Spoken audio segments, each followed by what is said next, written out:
the recommendations in 93 was you need to use more personnel. You need to use the underground people that are out there installing water pipes. They need to be out helping the restoration effort. Well, guess what? During this restoration, they were out there picking up down transformers that were knocked down and cleaning up from those deals. They were helping deliver materials. There were people throughout the organization involved that weren't involved in the storm of 93. So we've learned from the 93 storm, and there are things here from this storm we're going to learn.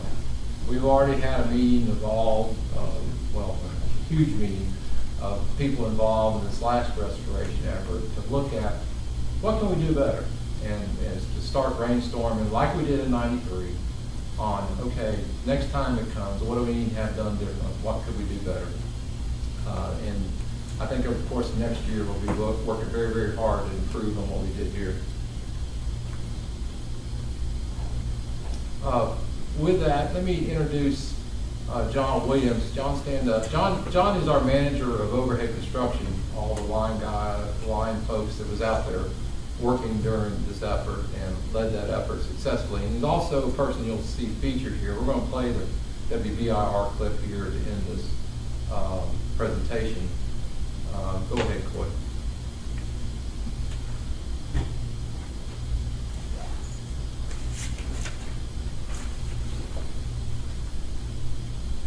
Or Wednesday's storms proved once again just how difficult the weather can be for those whose job is to make sure that our lives are led normally, particularly the people who work with KUB to restore power during those storms. As part of my jobs, to try area jobs, I was privileged enough to tag along with these workers who are always willing to brave the storm, even in tornado warnings. Climb trees as a kid. Coming off. And these guys do an excellent job. We have a contract tree crew that is going to be removing the tree from the line for us so our line crews can begin putting the lines back up and restoring power to this area. So we have a tree down on some power lines, and these folks still don't have power, I guess, at this point, huh? That is correct. Unfortunately, on jobs like this, sometimes you have multiple trees, difficult access areas, and so you've got a slow job getting everything going. Hey, guys.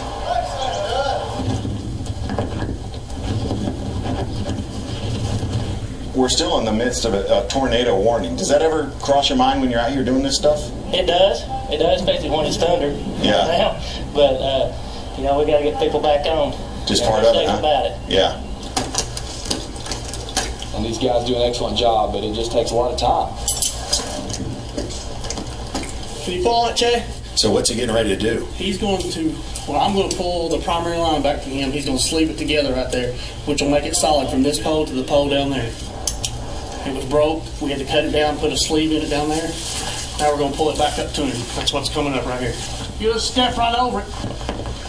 And the rain has picked up again. They had a quick lightning delay, so they waited on it. But this kind of shows you what these guys go through with KUB trying to get your power restored. I mean, it's pouring out here, and yet still at the top of a pole, and these guys making sure that he's doing his job safely.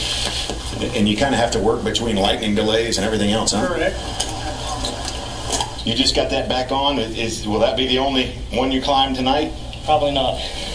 Yeah. I think they've already given us 4 or 5 jobs. 4 or 5 more, huh? Yes. And it started getting a little rainy up there. Yes, it did. All right. Well, good work. Glad you're safe. Thank you. And that was John Edmonds. By the way, his power wasn't on when he left for work. Just incredible. Thanks.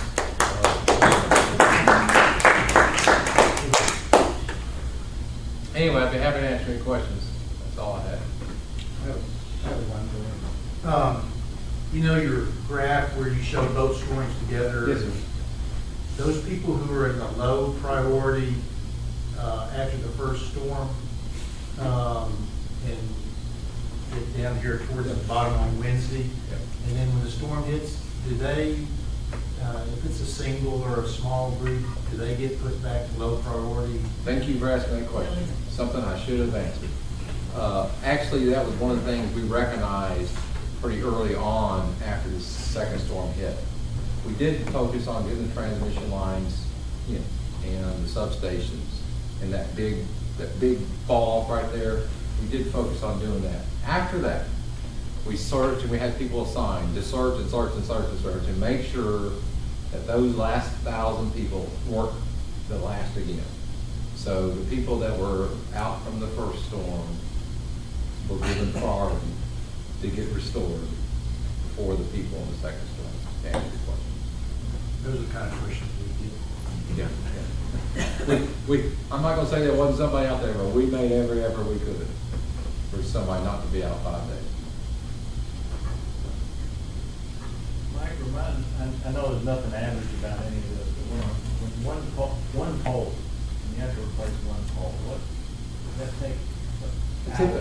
Let's say the pole on a road, not behind somebody's house, but on a road and ideal conditions or whatever, probably a 6-hour job, sort of deal. If it's a pole with lots of different things on it, then it just goes like that. I just think it's very impressive that there was 75,000 customers and 40,000 customers, and yet the cost of this is the same. That was very impressive. Plus, like I said, not to get hurt, working those hours in those conditions, incredible. I have just a few comments to add.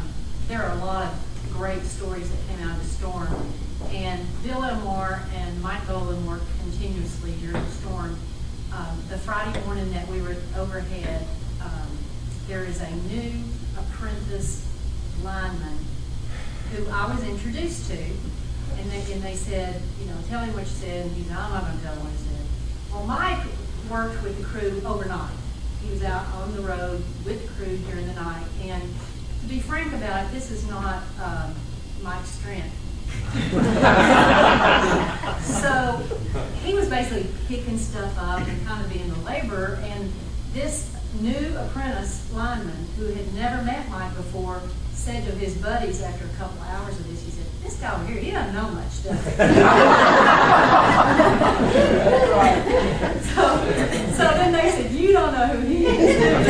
So, anyway, there are a lot of good stories that came out of it, but frankly, the guys really appreciate Bill and Mike and John and everybody out in the field with them working. So everybody was trying very hard to support them. They presented Mike with like an award, like a Rookie of the Year award. Yeah. That's right. Let me just add, does anyone have any more questions? Samantha did invite me to come to the breakfast, and I was honored. It was a privilege to be there. It was fascinating to hear some of the stories of the linemen who were, you know, like the video said, they were on top of the pole and the hail's coming down, and a couple guys had to play me some video, audio from sitting in the truck with the hail pounding on them and all that. It's just, and the pictures tell a little bit of the story, but just the access to some of the places that you had to get to, bulldozers, et cetera, is just fascinating, and the statistics are mind-boggling. But what I told this group basically on behalf of us was, you know, we have to make tough decisions, and they're easier to make knowing, and this applies to everybody in this room, if you ask me, knowing that an organization like this is behind what we are deciding. We can have confidence in what we decide, knowing there's a wonderful organization behind what's going on here. And it's a shame that there's a lot of thank yous, and people, it's a shame it takes something like this for this organization to be recognized in the way it should. But it's amazing that, there you go, 70,000 or however many customers are restored. There wasn't a single accident. Nothing, even with Mike out there. But I felt like that what this organization does makes our job easier, and I wanted them to know that. But I think that if there's some time when the board or when the next new commissioner comes on, the tour of the call center again, I think it's very important, because Bruce, you're right.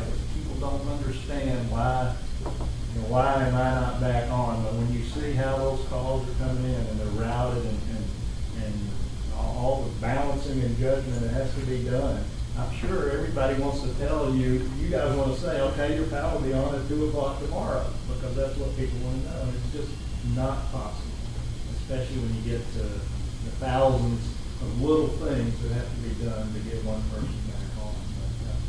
But, maybe another tour at some point is appropriate for us to understand a little bit more. While I was down there, I took the tour, and it was fascinating to see how things are handled. So I salute you again as well. Job well done, and look forward. We all look forward to not having that sort of situation, clear skies, if you will, as we go forward. So, what other questions or information do we have for today? Is there anybody else wants to speak? Anyway at all? I guess not. Okay. We're going to adjourn, and I'll remind anybody we have a lunch session across the hall that's open to the public, and we'll see you next month.